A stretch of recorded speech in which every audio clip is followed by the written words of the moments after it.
ونقول بسم الله واول اذكر ده عليه. هو خطوبتك هتبقى فين؟ هتبقى في المنصوره عشان انا عيلتين من المنصوره. كان نفسي اعملها في القاهره بس مش هينفع. ادافع عن نفسي؟ هو الموضوع كبير للدرجه دي؟ لما انا ادافع عن نفسي انتوا رحتوا فين؟ انتوا رحتوا فين؟ ما انا بلاقيكم بتصلخوا الناس اللي بتضايقني الصراحه. بس يعني موضوع يعني يعني مش عارفه، يعني ادافع عن نفسي دي حاجه كبيره قوي، حاجه كبيره قوي، وهو بالنسبه لي حاجه قد كده بجد. بس انا هتكلم في الموضوع ده لان حاسه بهوأ. اولا انا حاجزه القاعه من شهر 1 اللي فات. احنا متفقين ان الخطوبه تبقى في شهر 4 من شهر 8 اللي فات.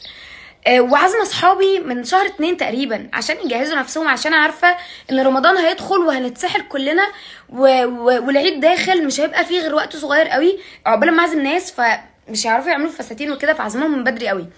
فليه موضوع يكبر؟ ليه موضوع يبهوأ؟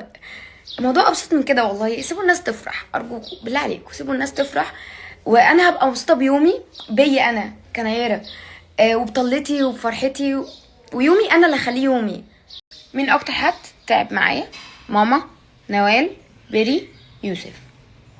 هما الاربعه دول ماليش غيرهم، هما بس كده. انا صاحي الساعه 6 ليه فرخه بجد، هموت وانام بس بظبط نومي.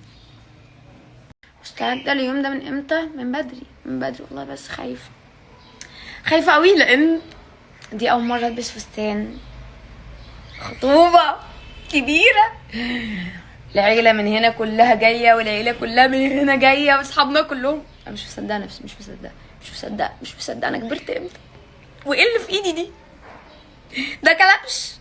مفيش بنت في يوم مهم في حياتها ما بيبقاش نفسها باباها يبقى موجود، بس انا مبسوطه ان بابايا هيبقى موجود.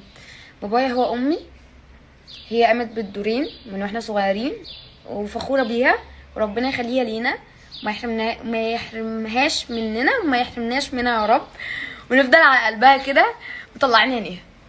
بس ماما الحمد لله من واحنا صغيرين ما حسيتناش احساس ان مفيش اب موجود، الحمد لله، ربنا يخليها لنا. وهي ست الكل، ست الدنيا كلها وست الناس كلهم. هتلبسي كاجوال ولا كلاسيك؟ لا الاسئله فيها حاجه ولا دماغي اللي فيها حاجه؟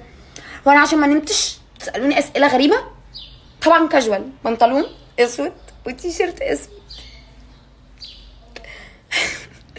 جماعه ارحموا من في الارض يرحمكم من في السماء، ارحموني.